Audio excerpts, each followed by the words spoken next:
विचारधारा अगर आपकी अच्छी होगी तो भी आप मारे जाएंगे, और अगर आपके कपड़े मेरे कपड़ों से डिफरेंट है तब भी आप मारे जाएंगे। कि 5 बार जो है हमारे यहाँ आरती 5 बार नहीं होती, पर चूंकि 5 बार नमाज होती है इसलिए 5 बार हमारे यहाँ घंटियाँ बज बज के हनुमान चालीसा का पाठ जरूरी है। मोदी जी जो चाहते थे वो हो रहा है। मोदी जी जिस तरह की हेट्रेड चाहते थे वो हो रही है, जिस तरह से लोगों को लड़ाना चाहते थे वो हो रहा है। क्योंकि आपने एक दूसरे के साथ इतना गलत कर लिया है, इतना गलत कर लिया है कि एक दूसरे का हाथ पकड़ के भी बैठेंगे तो दूसरे को लगेगा हाथ काटने के लिए आए। और एक बार चुन ली, दूसरी बार गलती हो गई, तीसरी बार भी अगर करेंगे तो अपनी आने वाली पीढ़ियों के लिए और अपने लिए पाप करेंगे। कल जो घटना घटी है ट्रेन वाली, जहाँ पे एक ऑफिसर जो रक्षक थे वही भक्षक बनकर 4 लोगों की हत्या करी, इसमें 3 मुसलमान और एक उनके ऑफिसर थे मीना सवारी। क्या कहेंगे? देखिए, जिस तरह का माहौल पिछले 2012 से बनना शुरू हो गया था, 2012 से जो खिलाया जा रहा है, मीडिया के जरिए पिलाया जा रहा है, सरकार के जरिए जो अफवाहें फैलाई जा रही हैं, अफवाहों को हवा दी जा रही है, मीडिया हाउसेस प्रमोट कर रहे हैं, नेता प्रमोट कर रहे हैं जिस नफ़रत को, उस नफ़रत का एक बड़ा चेहरा आपने कल देखा कि जब एक जवान जो है, जिस पे देश की सुरक्षा का, नागरिकों की सुरक्षा का जिसके ऊपर जिम्मेदारी है, जब वो चुन चुन के, क्योंकि मोदी जी ने कहा था कपड़ों से पहचान सकते हैं, तो उसने कपड़ों से पहचाना, लेकिन उस अपने उस साथी को भी माना जिसने उसकी जिस तरह की भाषा का वो प्रयोग कर रहा था, जिस तरह की बहस में वो पड़ा हुआ था, उसका विरोध जिन्होंने किया, उसने उनको भी मारा। यानी विचारधारा अगर आपकी अच्छी होगी तो भी आप मारे जाएंगे, और अगर आपके कपड़े मेरे कपड़ों से डिफरेंट है तब भी आप मारे जाएंगे। एक वीडियो जो हुआ है जिसमें सिपाही ये कहता हुआ है कि योगी और मोदी मोदी को वोट दो तब हिंदुस्तान में रहना है, तो किस तरीके का नफरत आगे बढ़ रही है इसके देखिए, बात सीधी सी है कि जिस नफरत को आप हवा दे रहे थे ना, हिंदू मुस्लिम कर करके आपने जिसको, मतलब 200 साल पहले, 500 साल पहले, 1000 साल पहले भी कोई मुसलमान शासक कभी आया होगा, तो उसने कभी इंडिया पे रेड की वो धावा बोला होगा, उन चीज़ों को भी आज जो है इतिहास वाले जो हैं वो आज पढ़ रहे हैं, वो बच्चे आज पढ़ रहे हैं, वो लोग आज पढ़ रहे हैं, उन्हें ये बताया जा रहा है तुम्हारे पास बहुत कुछ हो सकता था, सब वो लूट के ले गए।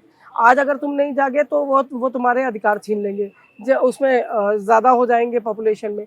इस तरह की बातें जब लोगों के दिमाग में 24 घंटे घुसा दी जाती है ना, तो फिर इसी तरह का असर होता है।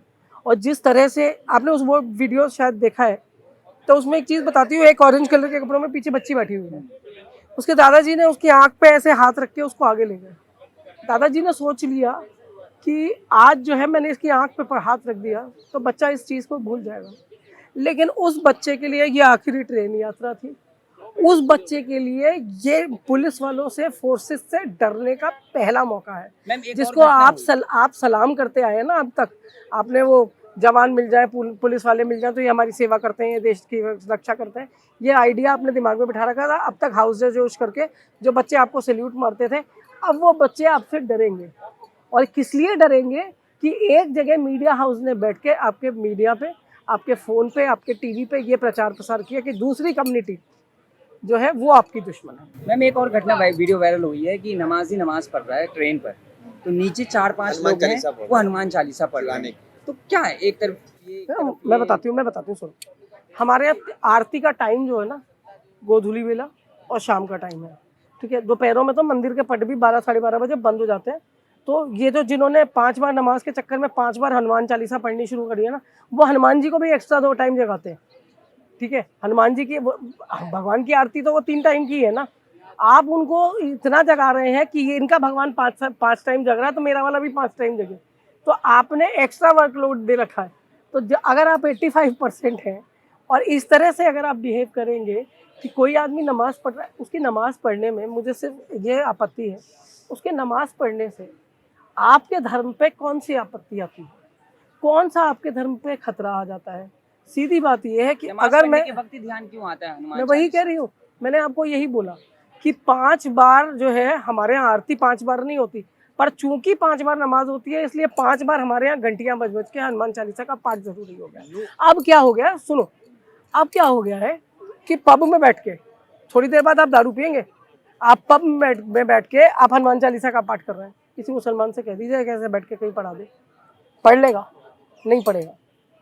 तो जिसको दिशा, ज़मीन, अपना जानमाज तक वो जो है उसको ये रहता है कि एक साफ चादर मिल जाएगा, जानमाज नहीं है, ठीक है। वो पूजा करने से पहले जो है इन चीज़ों का ध्यान रखता है। वहाँ पब में बैठ के क्लबों के बाहर खड़े होकर, सड़कों पे आप इस तरह के हुंकारे लगा लगा के जो है ना उसका जो प्रदर्शन कर रहे हैं वो इतना विभत्स है कि भगवान ही जानता है भगवान इनका क्या करेगा।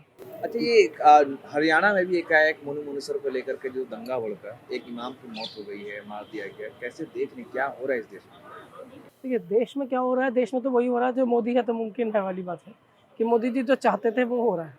मोदी जी जिस तरह की हेट्रेड चाहते थे वो हो रही है, जिस तरह से लोगों को लड़ाना चाहते थे वो हो रहा है। उनके काम पे कोई सवाल नहीं हो रहा, उनके जो 10 बड़े बड़े पूंजीपति मित्र हैं उनके बारे में कोई सवाल नहीं हो रहा। जनता अपने में ही लगी हुई, जनता अपने में ही लगी है, अपना फटा सीने में लगी है, उसको कोई फर्क नहीं पड़ता कि आप जो है आज बाहर क्या हो रहा है। कहने चली जाएगी, दुख हो जाएगा, दुख व्यक्त कर लेगी, शायद फेसबुक ट्विटर पे भी कर ले, मणिपुर की घटना पे भी कर ले, नूह में जो हुआ उस पर भी कर ले, लेकिन इससे आगे जनता के में ये संवेदना बनी रहे, ये जनता को तय करना है। और इस चीज़ का जो ठीकरा है वो जो ये हेट्रेड के जो लगातार आपके मामले सामने आ रहे हैं ना, चाहे वो ट्रेन वाली घटना हो, चाहे वो नमाज के अगेंस्ट हो, किसी मॉल में नहीं पढ़ सकते, सड़क पर नहीं पढ़ सकते, आप औरतों की जो है नंगी परेड करा सकते हैं लेकिन आप सड़क पर नमाज नहीं पढ़ सकते। तो इस तरह की मेंटालिटी जब लोगों के दिमाग में भर दी गई है उसका कोई अंत नहीं है। जनता नहीं जागेगी, जनता तब तक नहीं जागेगी जब तक एक एक के पर्सनली सर पे नहीं पड़ेगी। लेकिन लोग तो खुश है कि भाई मोदी जी ने देश बदल दिया, हिंदू मजबूत हुआ है, हिंदू जाग चुका है। क्या मतलब ऐसे आपने द्रौपदी के साथ जो किया वहाँ तो चलो भगवान कृष्ण मौजूद थे, जो द्रौपदी के साथ उस सभा के बीच में वो नहीं हुआ, लेकिन द्रौपदी का अपमान आज तक की नारियों के अपमान में सबसे विभत्स माना जाता है। और मणिपुर की घटना जो है वो उससे ज़्यादा विभत्स है। मैंने जब वो वीडियो देखे हैं मैं दो को इमेजिन नहीं कर रही, मैं इमेजिन ये कर रही हूँ कि वहाँ जितनी औरतें रही होंगी 80 दिन तक, आप समझ सकते हैं सबसे सॉफ्ट टारगेट होते हैं औरतें और बच्चे। आप इमेजिन कर सकते हैं क्या क्या हुआ होगा, किस तरह की प्रताड़नाएं लोगों ने झेली होंगी, किस तरह। और आज अब अगर आप जो है दो होने की बात कर रहे हैं, आप इसीलिए कर रहे हैं क्योंकि आप ये मान चुके हैं कि अब हम एक हो नहीं सकते, क्योंकि आपने एक दूसरे के साथ इतना गलत कर लिया है, इतना गलत कर लिया है कि एक दूसरे का हाथ पकड़ के भी बैठेंगे तो दूसरे को लगेगा हाथ काटने के लिए आए।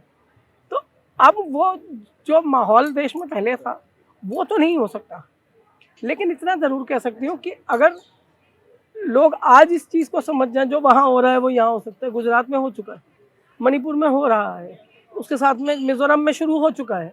तो आप गुजरात को कितनी जगह रिपीटेशन में देखना चाहते हैं? मतलब आपको जब उसने गुजरात मॉडल कहा था तो आप क्या देखने गए थे वहाँ पे? क्योंकि सबसे फेमस तो गोधरा कांड था, तो आपने कौन से मॉडल पर सरकार चुनी थी? और एक बार चुन ली, दूसरी बार गलती हो गई, तीसरी बार भी अगर करेंगे तो अपनी आने वाली पीढ़ियों के लिए और अपने लिए पाप करेंगे आप। सबसे बड़ी बात।